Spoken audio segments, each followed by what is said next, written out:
Hello and welcome to Hot and Heavy, the Elaine podcast. I'm your host, Shivani Desai. Today I'll be talking about Season 6, Episode 3, The Pledge Drive. Hello, everyone. I hope everyone's doing well out there. I'm doing well. I'm just going to get right into it. I'm going to get down to biz. Got some things to talk about, both personally and some really exciting things happening with our beloved JLD. So let's get down to it. Well, the first exciting thing for me personally, I went to the Justin Willman show last weekend. He came to our town in Colorado, which was really exciting. I always love when I don't have to drive a long way. I'm such an old lady, but I just had to drive 7 minutes and we have this beautiful theater in my town. So that's where Justin Willman came to perform on his tour. So for those of you who don't know who Justin Willman is, I highly recommend checking him out. He has a Netflix show called Magic for Humans, and also he's on tour, so look him up. Justin Willman. He is an incredible magician, and he's super funny. I would even call him a comedian magician, a comagician. That sounds dirty. Anyway, so he came to my town and we went to the show. I was on top of the tickets when they went on sale a few months ago and scored front row seats. Again, this is a small theater, so it wasn't like I had to go through scalpers or, secondary market for exorbitant tickets. My point is, I didn't spend Taylor Swift money, but I was able to score front row seats. And when you're in the front row at a magic show, chances are you could get called on stage. And that's what happened with me.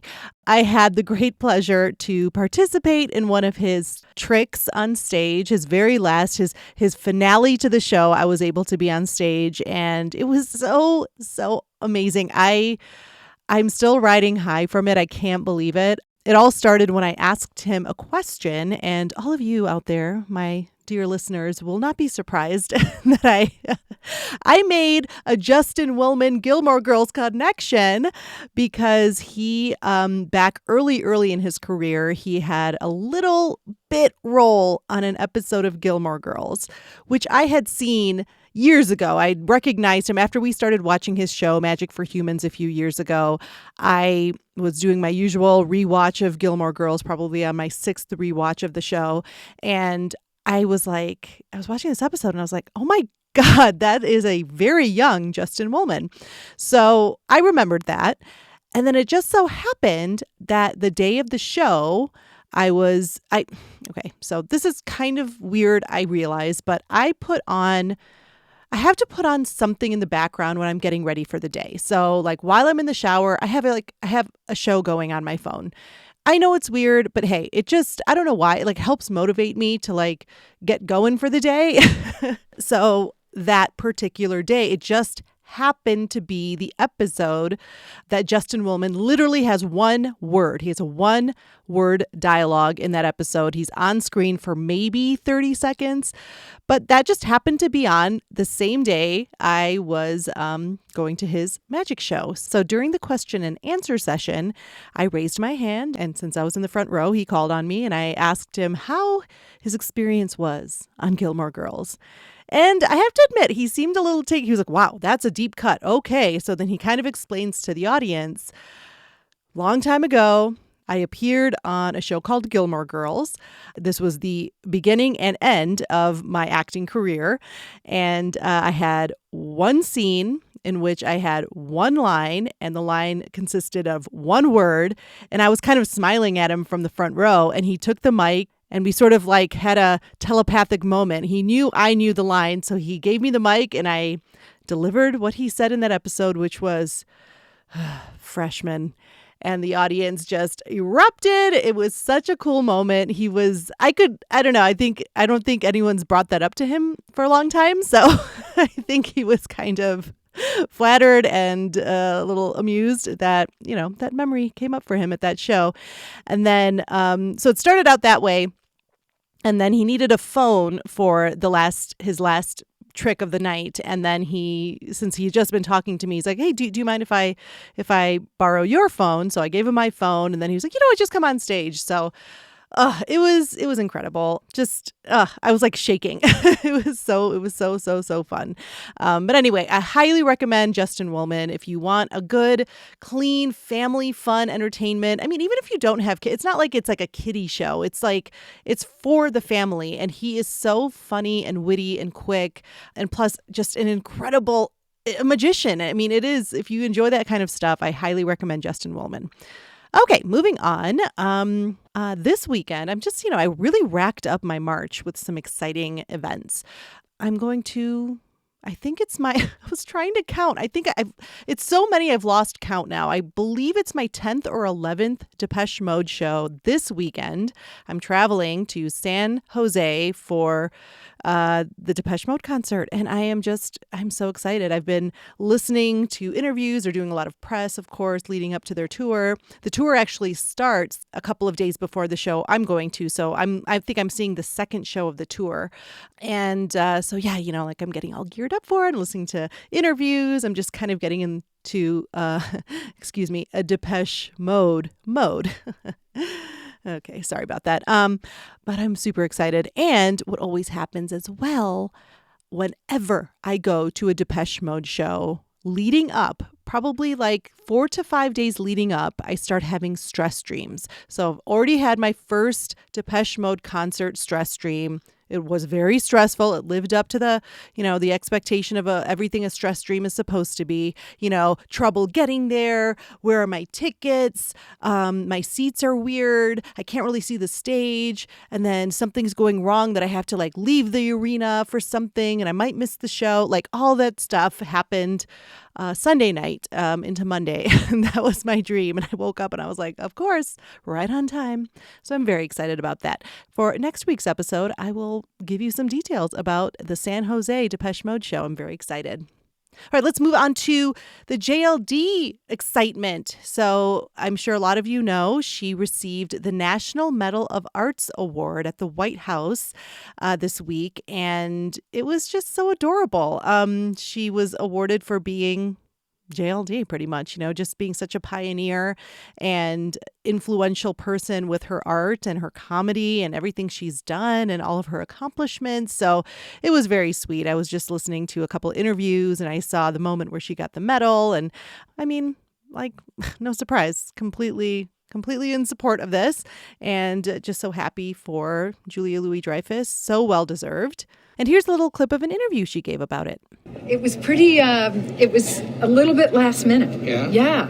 Yeah. And this is technically the 2021. Yes, because they had to pause the whole thing because of the pandemic, Yeah. Did you ever, this is one of those that's given to people who are making lasting contributions to American culture and entertainment. Yes. I mean, when you read something like that, yes. I mean, look, you've won a lot of things, but where does this one rank amid all the other awards? Well, to be honest with you, I think there's been a bit of a clerical error. So I would prefer for you not to delve too deep. I think I'm not necessarily supposed to be on this list, but delighted to be here nonetheless. Yeah. What was your reaction when you got this? I started crying. Yeah? Yeah. Like good tears or like... No, I was really upset. Of course, it was great tears. Yeah, happy tears. And here is a clip from the actual ceremony. For her humor and wit that has helped to redefine American culture, as one of the most decorated comedic actors of our time, Julia Louis-Dreyfus has blazed a trail for women in comedy and across American life through her commitment to excellence and the power of her example.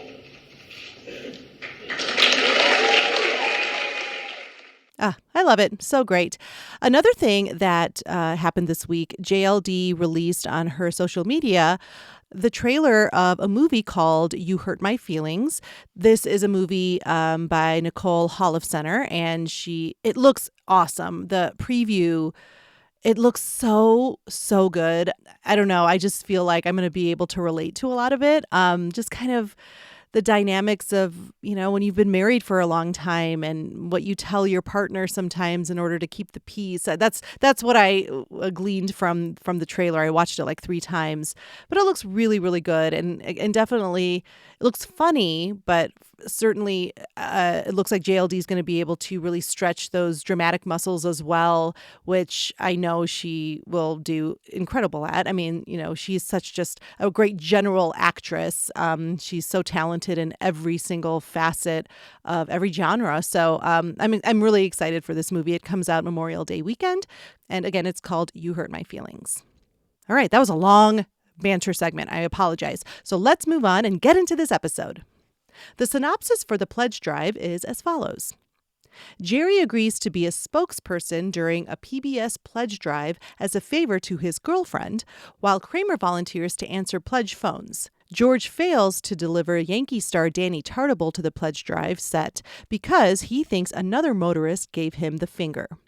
At Kramer's suggestion, Jerry cashes birthday checks from his grandmother, causing the old woman's account to be overdrawn.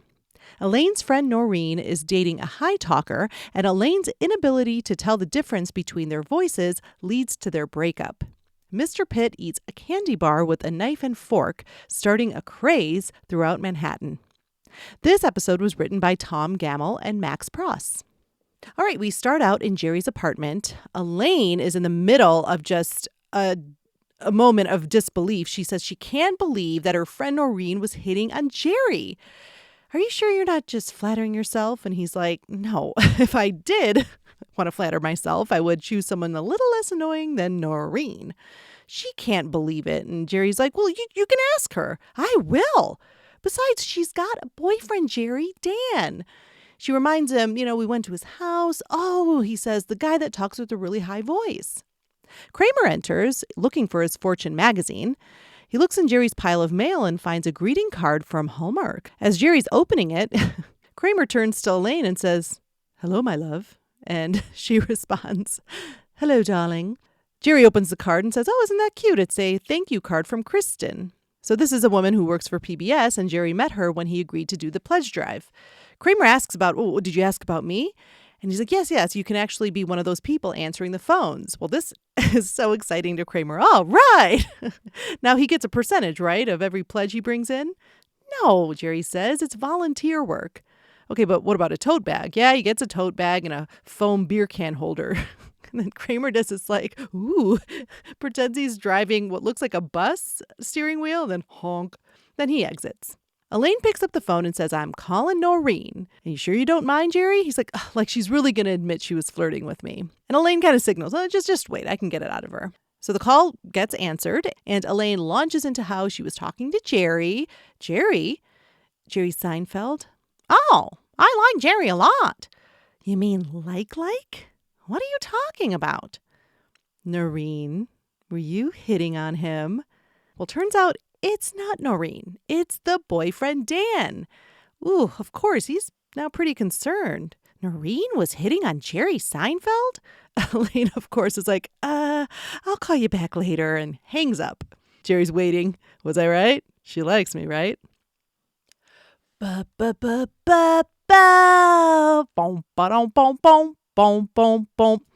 have a Gilmore Girls Seinfeld connection here. Whew. Already brought up Gilmore Girls in this episode. Amazing. So Brian Reddy, who plays Dan, he was also in an episode of Gilmore Girls. It's an episode called Road Trip to Harvard, and he was a guest at the B&B where Lorelai and Rory stay. So if you know that episode, he's kind of the cheesy dad that's like asking Lorelai about her career and Rory about her school. Like they're like he and the woman who plays his wife, they're like that quintessential annoying B&B couple who just wants to talk to you. So so Brian Reddy, who plays Dan, was also in Gilmore Girls. And I promise that is the last mention of Gilmore Girls in this episode.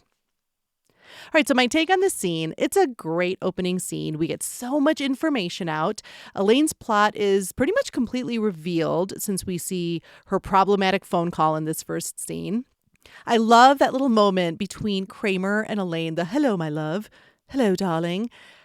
The fact that Elaine just plays along with it, it's a totally unnecessary moment, but they just put it in there. And this is yet another display of the relationship between these friends.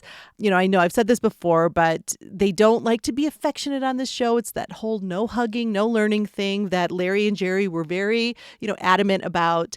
But it's a moment like this. It illustrates their, kind of the intimacy of their friendship without being too corny about it. So the fact that like him saying, "Hello, my love," she wouldn't be like, "Ew, oh my God, why are you saying that to me?" She just plays along. Like that's what friends would do. Really, like friends who are just so close and know each other really well. I just love that moment. JLD's performance when she realizes it's Dan on the line it's so awkward and bumbling. I mean, in a good way. It's done so well. It's very real. All right, next we're at Mr. Pitt's office. Elaine is sharpening pencils for Mr. Pitt when the phone rings. He answers it. Hello. Who else loves the way Mr. Pitt answers his phone? Hello. It's for Elaine, and he's so irritated. "Must you keep giving out my number?" "I'm sorry, Mr. Pitt." Well, it's Noreen calling. She's so upset. "Why would you tell Dan that I was hitting on Jerry Seinfeld?" And Elaine, of course, you can't blame her. She has to confirm, "Is this Noreen? What would ever possess you to make up a story like that?" So Elaine starts to explain, but then she gets interrupted. "I think I deserve an explanation." Noreen, are you crying? "This is Dan." Oh, hi, Dan. Mr. Pitt in the background is getting impatient. Reminds Elaine, work. He kind of mimes sharpening pencils. She needs to get back to it.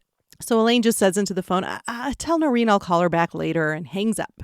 Now, the actress who plays Noreen, and real quick, if you're new to the pod, I wanted to take this opportunity in case there are any new listeners out there. So in addition to, of course, dedicating this entire podcast to the genius of JLD and Elaine Benes, I also like to highlight all the female actors who appear on Seinfeld. I just like to give them their due because, it's a male-dominated show, and I'm a female in comedy, so I like to highlight females in comedy. So that's why I always take a little bit of time to give the background and a little bit of an assessment about every female who appears on the series.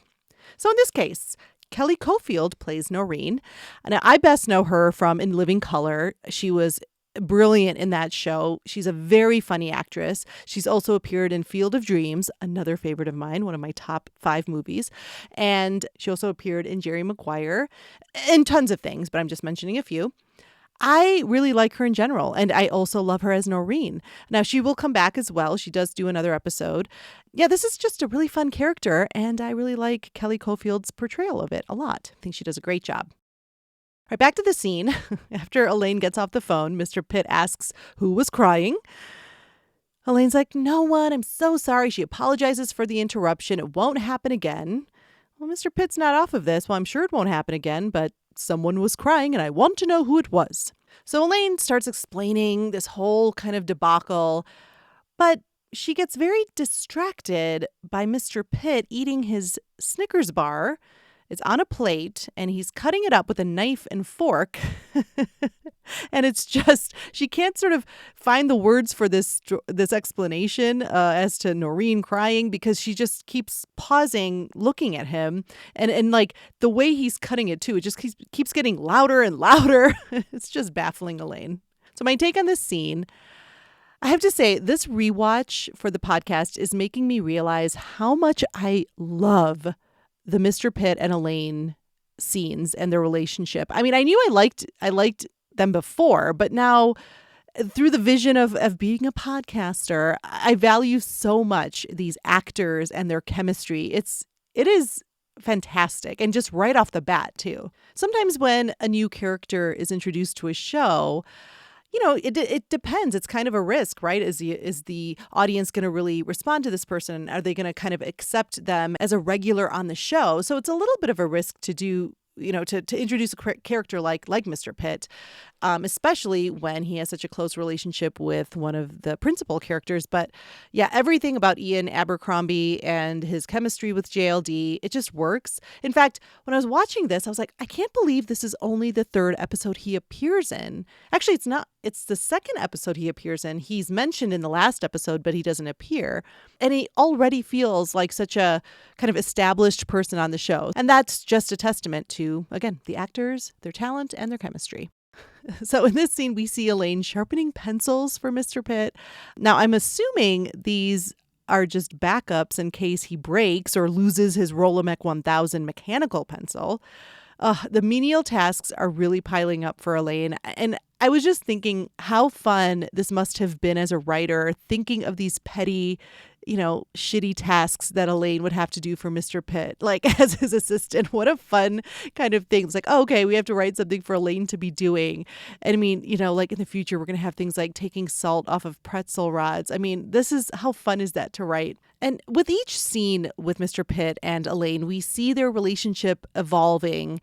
And we're seeing more of Mr. Pitt's personality. He's annoyed with Elaine a couple of times here in the scene. The phone call annoys him, and the fact that she's taking too long on the phone. She needs to get back to work. But he also wants to know her business, who was crying.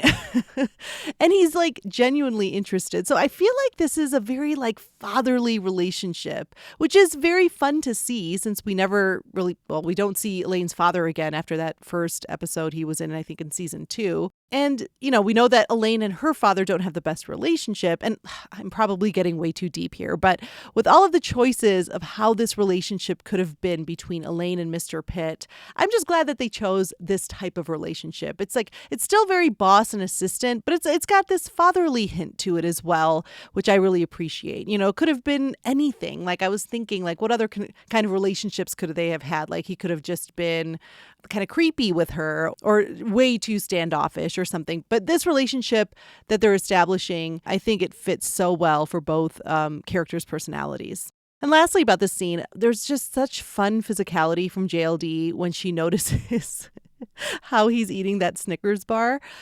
That acting distracted, it's not easy to pull off sometimes, and she does it so well. Especially that moment, that little head sway she does when he takes the bite, it's so funny and wonderful. You feel Elaine you feel what Elaine's saying in her head, going, what the hell am I looking at?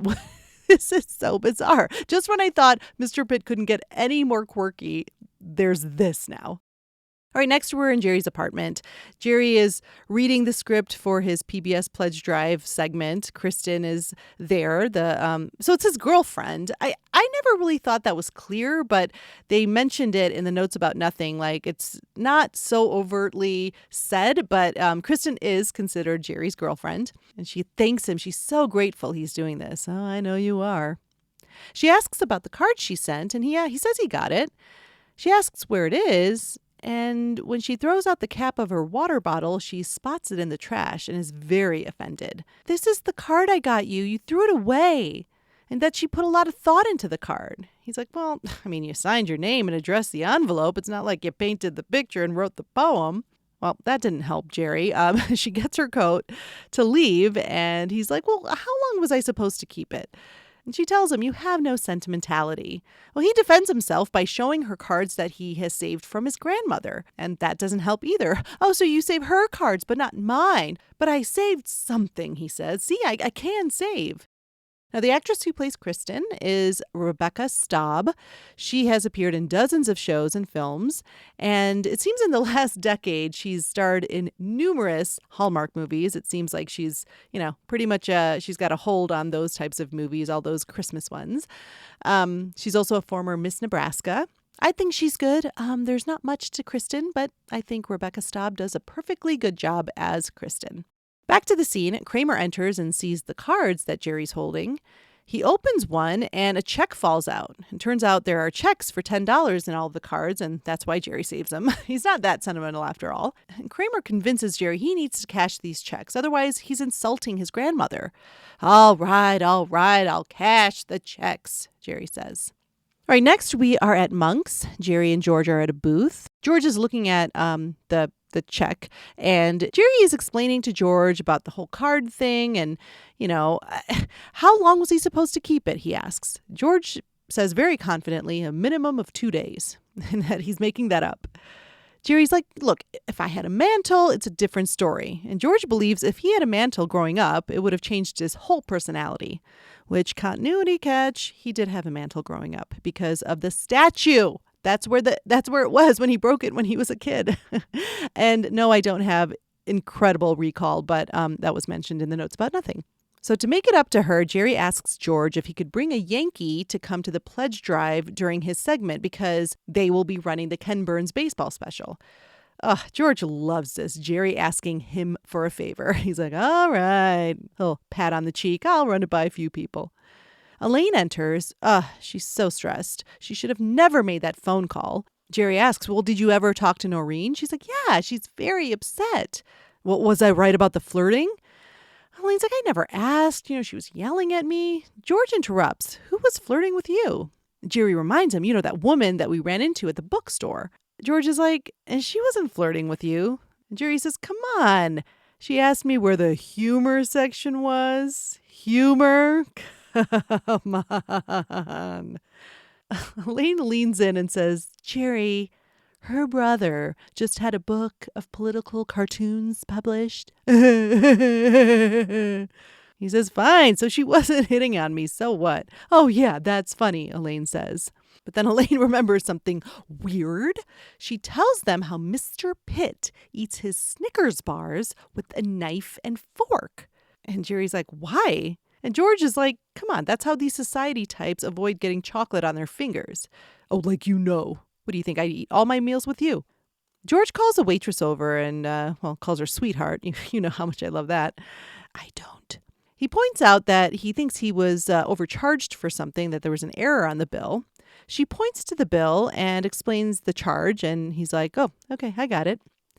She walks away, and he thinks that she pointed to the bill with her middle finger on purpose as an insult to him, like giving him the finger in a subtle way. And Jerry makes his funny quip, that's how waitress types express derision. They don't want to get their mouths dirty.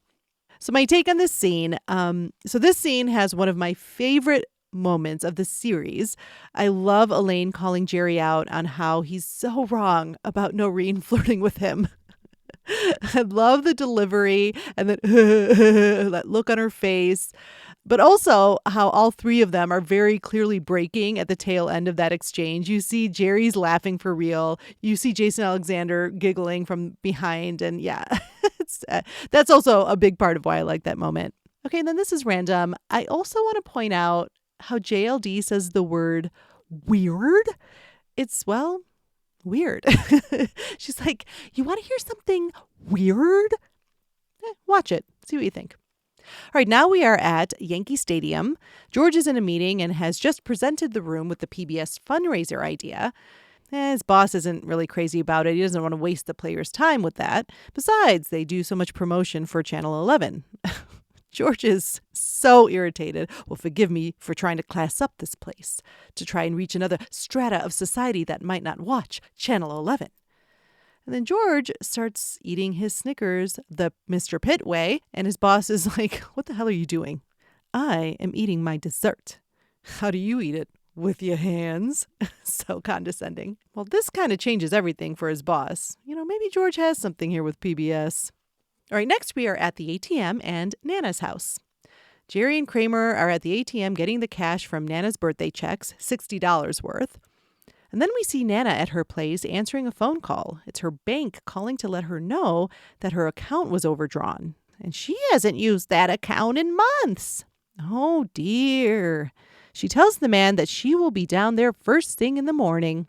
As she's hanging up, we hear the banker on the line saying, oh, we can do this over the phone. Then we cut to the next morning. Nana turns her alarm off at 5:30 a.m., already dressed and ready, and looking very worried. The actress who plays Nana is Billie Ree Wallace. She also appeared in ER, Ellen, and Coach. Oh my gosh, I think she is the perfect Nana in every way, shape, and form. I think she's awesome. I love her. She's adorable. She did pass away in 1999 at the age of 73 only? Okay, I'm very sorry, Billie Ree, but I had her pegged for being 90 in this episode. She just looks when I think she's only 70 in this episode, I'm like, I don't know, 70 now looks way different than maybe back then in 1995. And to add to that, she plays, Uncle Leo's mother. But in real life, she was 3 years younger than Len Lesser, the actor who plays Uncle Leo. So I don't know. I was just kind of shocked to learn that she was as young as she was when she played Nana. Sorry. Again, sorry. I don't mean to, kind of insult her. She's perfect as Nana. Look, I guess there's also an advantage to looking way older than you are, but that's all I have to say about that. Okay, moving on. We are at Monk's. Jerry is so excited that George got Danny Tartable to come to the pledge drive. Wow, you really delivered. And George mentions that there needs to be approval of the script. Excuse me? Well, Jerry, I'm Yankee management. Kramer's like, yeah, I want to see the script too. You're just answering phones. Then George says to them, when the waitress comes over, try to get her to point to the menu. So Jerry does that, and she uses her index finger to point to the menu. And then George mentions that he'd like a side of fruit. And she scratches her face with her middle finger and says, I'll check, and walks away. George is, of course, infuriated. She did it again. Kramer is so amused. Oh, yeah, she knew what she was doing. And then Jerry says, by the way, lunch is on me. I just cashed my Nana's birthday checks. Then we see Nana in an alley. She's kind of looking at this doorway, a little bit confused. A sort of sketchy man approaches. You looking for something, lady? Isn't the chemical bank on this block? The bank? He says it burned. It's gone. Oh, dear. Then he directs her to the main customer service branch location and asks for Mr. Fleming. He'll help you, and walks away. All right, next we're at Jerry's apartment. Uncle Leo calls to tell Jerry that his Nana is missing. Kramer enters just as Jerry's repeating that. Nana's missing? Leo's like, no one knows where she is. She hasn't left the apartment in 25 years. Jerry says, I was just thinking about her. I cashed her chemical bank checks. Chemical? And Leo's concerned. She hasn't used that account since her branch closed. And why are you cashing these checks? And Jerry turns to Kramer. I never should have cashed those checks. Leo says, your grandmother's on a very fixed income. What are you, broke? Oh, Jerry says, call me if you hear anything. Hangs up the phone and tells Kramer about the checks bouncing, and now my Nana's missing. And it's all your fault, Kramer. And of course, Kramer's hands clean here. He's like, no. This is your Nana's fault. She's been passing bum checks around and finally pissed off the wrong people. I love that moment. And then we see a quick scene of Noreen walking past George's boss, who's eating at an outdoor cafe, Snickers, with a knife and fork, of course. She sort of pauses and observes him. He notices her, and they kind of smile at each other. All right, next we are at Monk's. Elaine and Noreen are at the counter.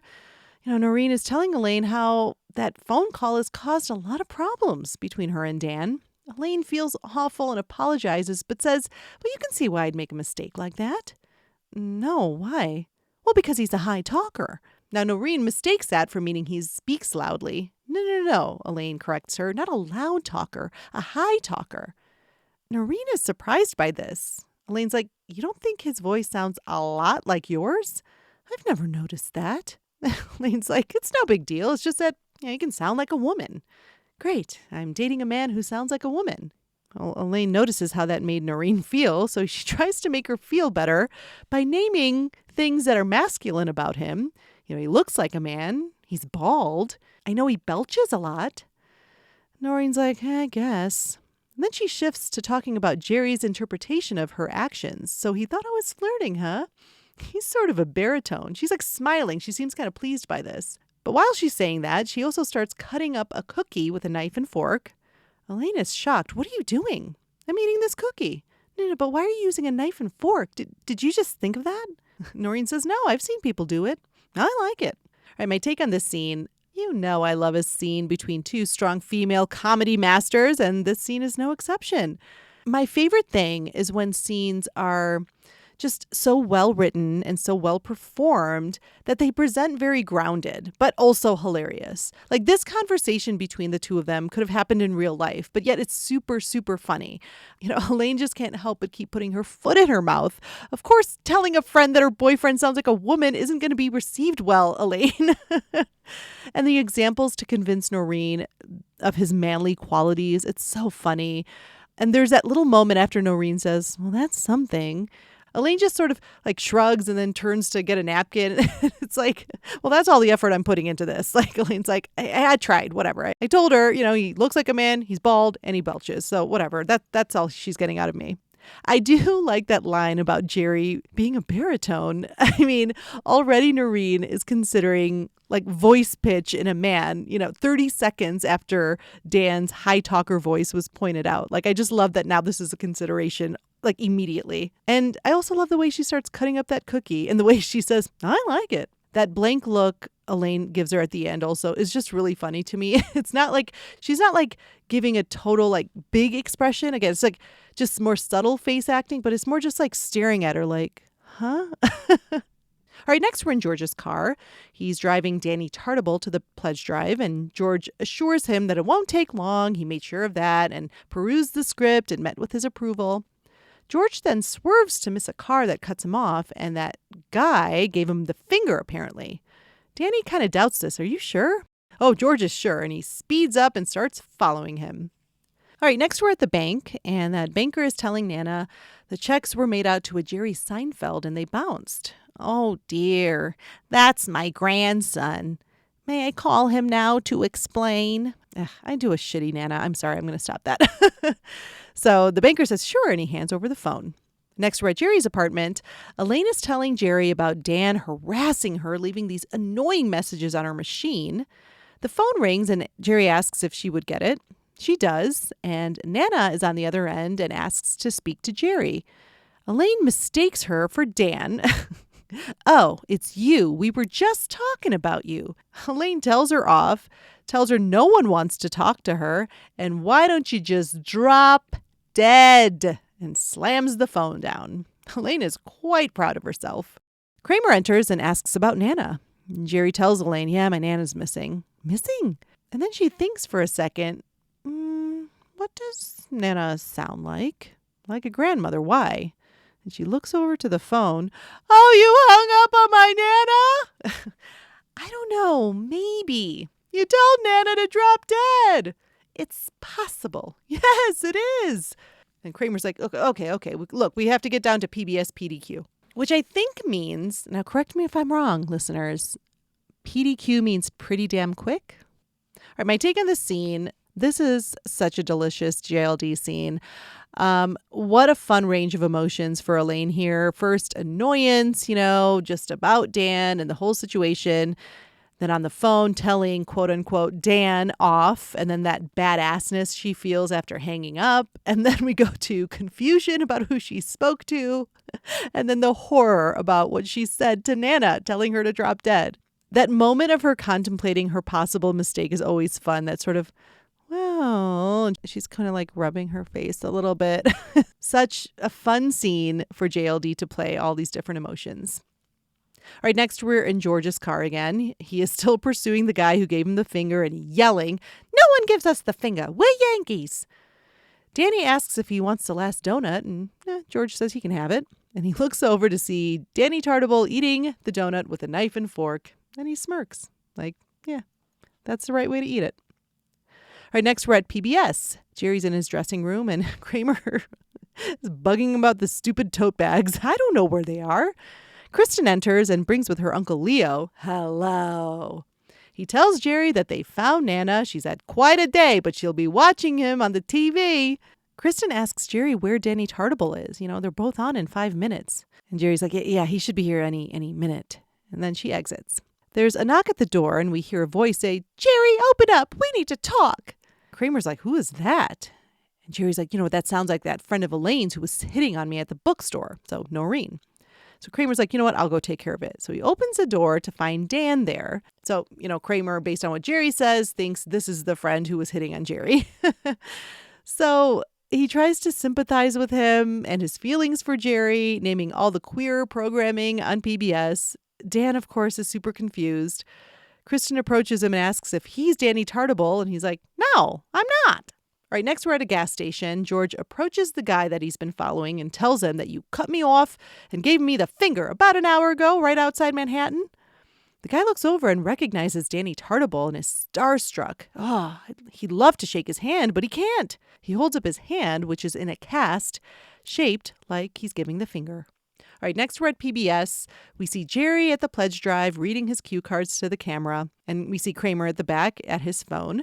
Jerry says how their lines are open and to please call and make a donation. And then we see a quick shot of Nana picking up her phone to call. We see Kramer answer his phone, and Nana asks for Jerry. Once again, she's mistaken for Dan, but this time she speaks up. This is his grandmother. Yeah, that was a little better, I guess. Oh, Nana, She tells Kramer, tell Jerry I'm sorry. I'll have to write him some new checks. And Kramer suggests that while she has her checkbook out, maybe donating some money to PBS, you don't want to be a freeloader. So we're back to Jerry. He has to read Danny Tartable's line, and Kristen is not happy. Kramer stands up and announces that Jerry's grandmother is on the line, my Nana, and is generously writing a check to PBS for $1,500. Everyone starts clapping, but this causes Leo to panic. He walks on the set. She can't do that. She's on a very fixed income. He looks to camera. Stop the show. All right, the last scene of the episode, we are at Monk's. Elaine and Jerry are at a table, and he's showing her another card he got from Kristen, not as chipper as the first one. Elaine looks at it. Apparently, the bunny in the card is giving him the finger. They notice a woman at the next table cutting up an Almond Joy.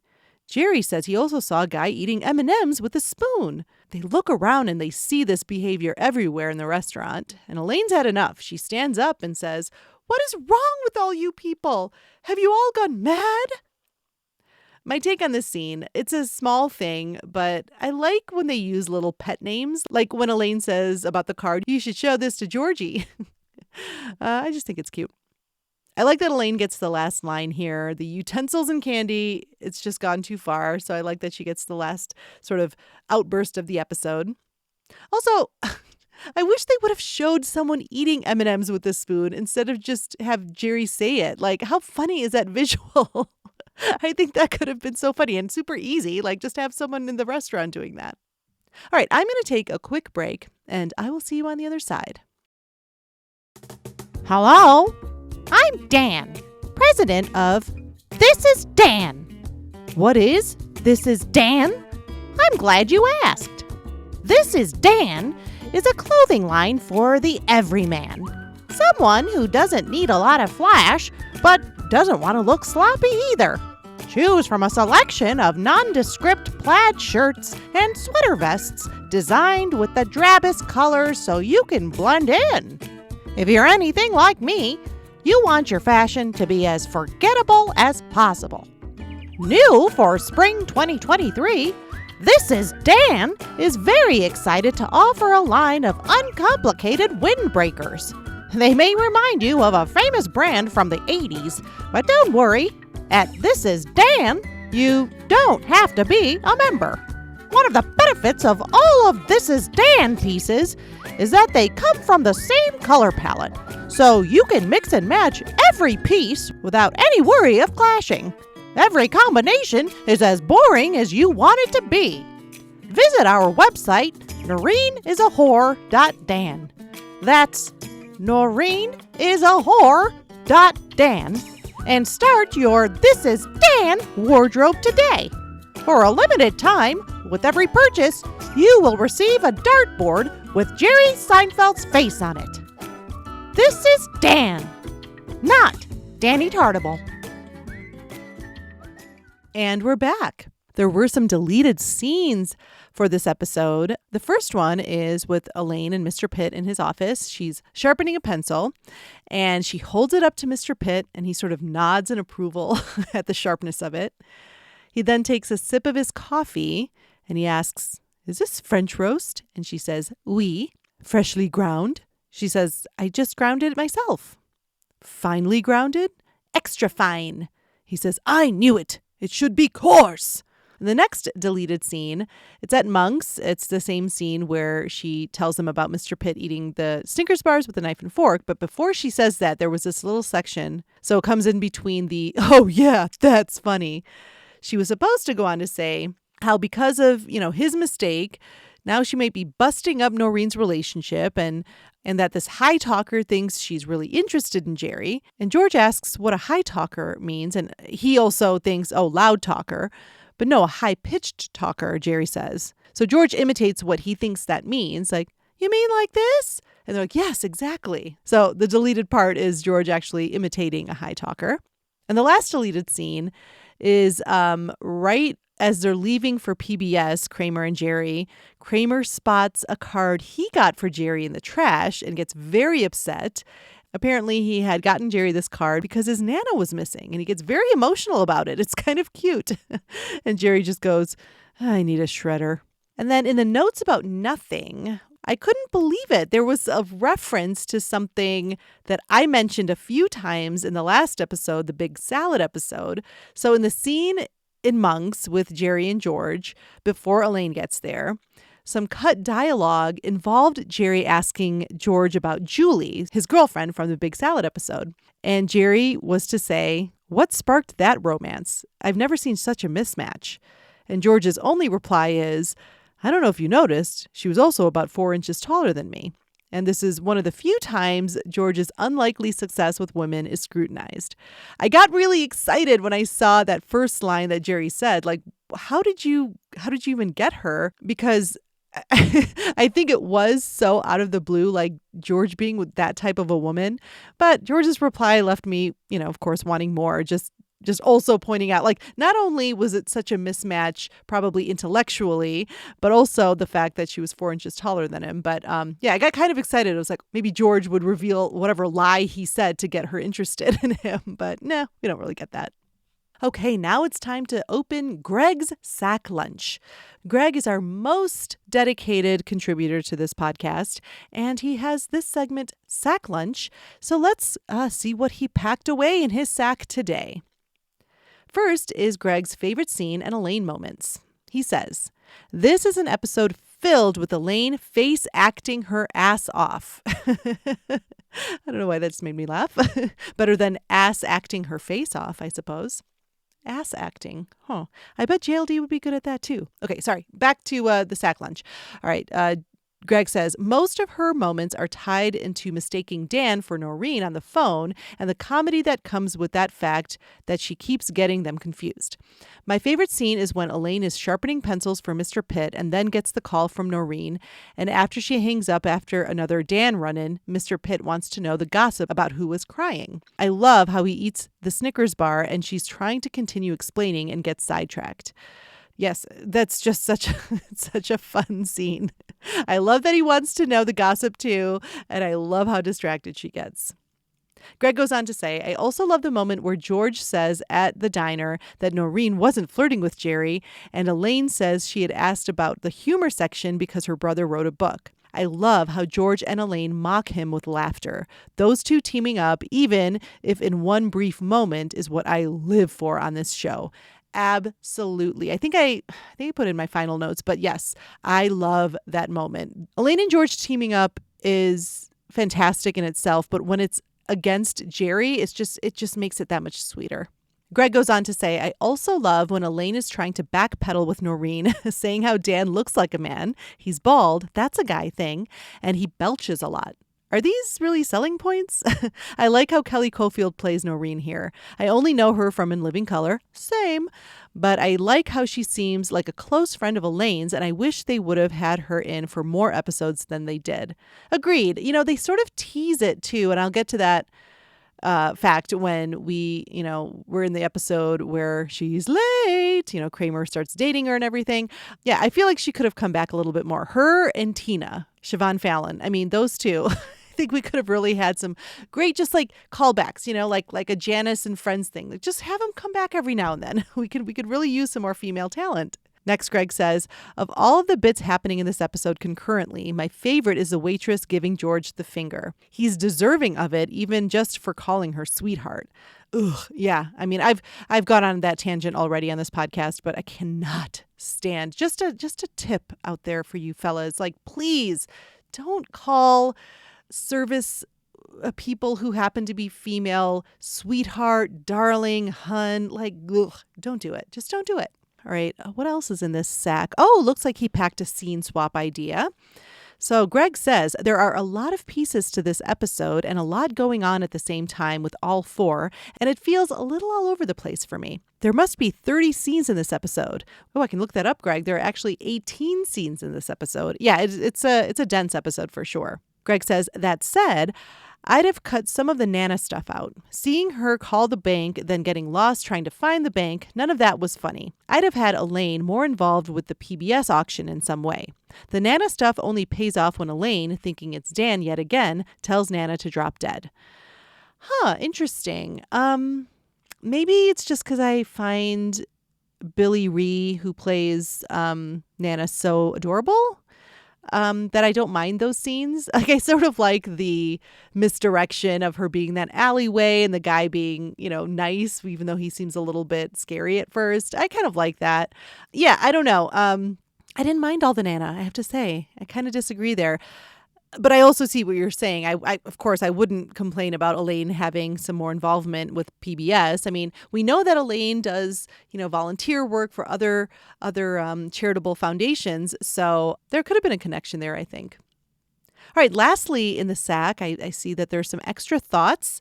And Greg says, I don't love Jerry's girlfriend in this episode. The actress plays it okay, but someone who is thinking her cards mean as much as ones from his Nana as if it's some kind of competition. You'll be gone by the next must-see TV Thursday, lady. I always thought that was weird too. Oh, so you keep her cards, but not mine. It's his freaking Nana. Kristen, relax. I do see her point. Like, if I sent someone a card and I just happened to see it in their trash can, I would definitely get offended. But I wouldn't try and compare the, weight of my card to the weight of his grandmother's card. So, I mean, I do think Kristen's not, not in the right in that respect. But I definitely can support her being upset about just spotting it. And like, Jerry, dumbass, like, really put it in a different, like, throw it out somewhere else, not right in front of like your most exposed garbage can. But yeah, I agree too. Like, she's okay. She's not my favorite either. Thank you so much, Greg. We always love your thoughts. And now it's time to close Greg's sack lunch. All right, my favorite Elaine moments. Elaine reacting to seeing Mr. Pitt eating his Snickers bar. I mean, it's all of that, the face acting, the physicality of it. It's the delivery of that, the fact that she has to deliver dialogue while her face is reacting to something totally different. She just does it perfectly. Chef's kiss. Close second favorite Elaine moment is the Nana phone call realization. It's very subtle. But again, I just like that whole scene is such a range for JLD to play. So I like when it gets to that point where she's like, well, she's like, I think I might have just fucked up on the phone again. All right. And my final notes. This is a very solid Elaine episode. Her plots are pretty central to everything, in the episode and get introduced very early on. So I love that. This episode really has all the plots balanced with the funny as well. Like, I feel like all the plots are equally as funny. I really loved George's plot too with that middle finger. I agree with Greg. I think it's hilarious. It's just, you can't get more George than that. One minor complaint was that George and Elaine weren't together very much. Although the one scene that they are in together, they both gang up on Jerry, which I talked about during Greg's sack lunch. I mean, that is the ultimate George and Elaine power, that ganging up and making fun of Jerry together. There's, love that. And I think that's all I can say about the pledge drive. Thank you so much for listening. Please follow Hot and Heavy on the social media. On Instagram, it's @HotHeavyElaine. On TikTok, it's @ElaineBennisPodcast. And if you'd like to email me your thoughts, please do at elainepodcast@gmail.com. Thank you again for listening, and I will see you next time.